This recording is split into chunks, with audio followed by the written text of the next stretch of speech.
If I were to recall the events that happened a week or a month ago, the major events I remember happening were waking up, attend classes, eat breakfast, do my homework, eat lunch, go to the gym, eat dinner, and then sleep.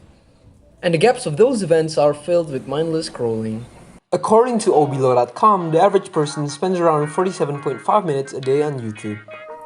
Which is pathetic because I spend 5 to 6 hours daily. And I feel constantly fatigued, staying up until 1 to 2 a.m. and had to attend classes at 8. My physical and mental health was not a priority, obviously. Before college, I always sleep and get up early, remembering how I got scared in grade 5 and my teacher jokingly said to my mom that it might have to expel me because I was always arriving. Maybe it's because of fear, but starting from then, I was never late again. But in college, things are different. Because the classes were online, I didn't take it as an obligation to always get up early in the morning. Because you can literally get up, join a meeting, turn off your camera, and then sleep. Not that I do it, obviously, but you get my point. And so I was never really punished for waking up late. I remember it starting from 5 to 5:30 to 6, then 7 and 8. And sometimes when there's no class, I'd sleep again till 9. And you know what's funny? I always question like, why am I so tired all the time? Because by then, I take a nap to recover the sleep I lost in the morning. Overall, not a very healthy way to live. So with loss of sleep, lacking productivity, and constant fatigue, I knew that something had to be done. Not before a whole month passed though that I decided that documenting this wouldn't be such a bad idea. Making sure that I stopped procrastinating and getting a video that I can look back on. And so at June 1st, 2023, I started fixing my sleeping schedule and improving productivity.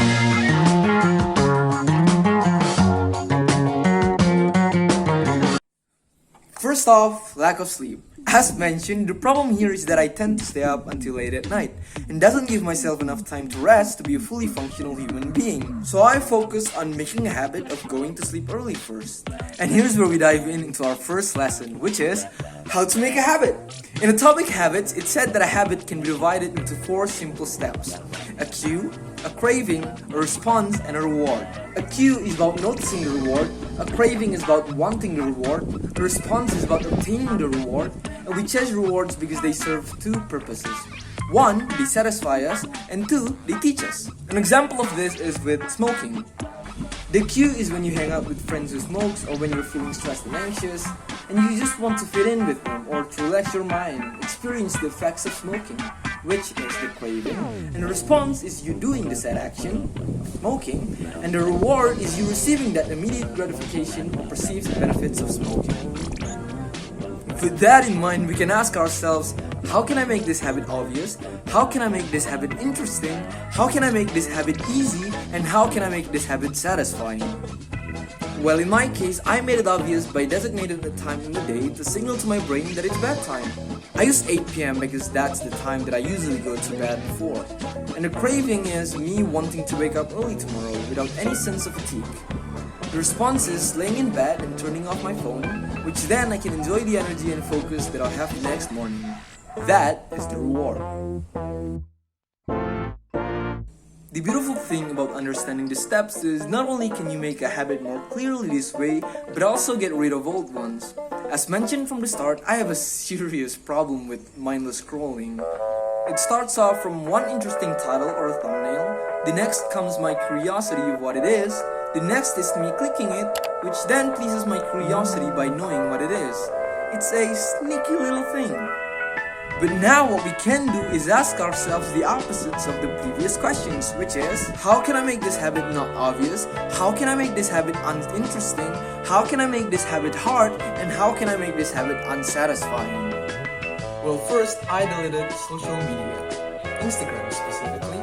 Nowadays, I merely use it as a short form of entertainment when I've got quote-unquote nothing to do. And it brings no benefit other than waste my time. And if I do have to use it, I can just go to my laptop and access it from the web. Which is a lot more steps than just simply clicking a big, colorful, easily accessible, very noticeable app on your phone. Wasted time? No thank you. And well, what about the apps that you can delete? Like in my case, YouTube. My problem is with YouTube Shorts, not the whole app in its entirety, and our lecturers, taking advantage of the whole online class situation, has uploaded most of their lectures on YouTube, which the students can watch to receive attendance for that class. And the timing of those attendance can be very challenging at times. The same thing goes for WhatsApp stories, but it's easier because you can just always mute them all. So what to do? Subconsciously, I've been doing this thing called identity-based habits. Like the name suggests, identity-based habits are habits that are connected to you as a person. Habits that are aligned with your values and the kind of person you want to be. For example, in a class where the teacher is asking their students if anyone has any questions, most often than not, the kids who raises their hands are likely to be from the same group of kids who raised their hands in the class before. And you might say, wow, what a studious and brave person for always raising their hand up like that. The combination of what you think of them, what other people think of them, and what they think of themselves becomes their identity. And along with the habit that they perform that complements that identity, that kid, to himself and others, is certainly someone who raises their hand up in class. And I am a person who doesn't view short form of entertainments. I said this to myself the day I deleted Instagram, and the feeling still lingers every time I open up YouTube or WhatsApp. Just to raise awareness over those sneaky little tricks. And this is enough. For the first couple of days, I managed to stick to a routine. I'd sleep around 9 p.m. and wake up at around 5 a.m., which then I would continue with journaling my thoughts to have a clearer morning. And it went on like that until the 10th day, where I stopped doing some of those habits. Like, I'd start to stay up until past 10 by watching videos I thought was important to know, and start to postpone my study session, because I viewed it as something that I could do at a later hour. Procrastinating. Mostly because I was uncomfortable with them. My body wasn't used with these changes that I'm forcing it to follow. It only recognizes the old habits and treats the new ones as merely temporaries. Which brings us to the next lesson, habit stacking. The act of stacking your habits by identifying a habit that you already do every day and stacking the new habits that you want to learn on top of it. It's the same as how you shower after a workout, brush your teeth after a set shower, and putting your clothes on the laundry basket when you get out of the bathroom. Finding a habit that you already enjoyed and doing the new habit that you'd like to do after. For me, I love to stretch. I've been doing it for a couple of months now, and I view it as a perfect habit to stack with sleeping early. So approaching 8 p.m, no longer will I have to dread waiting for it to come, because then I'd have to force myself to bed. But now, I'm looking forward for it, because then I'd be able to do the activity that I enjoy. Which after, without giving myself enough time to think, I close my eyes to sleep.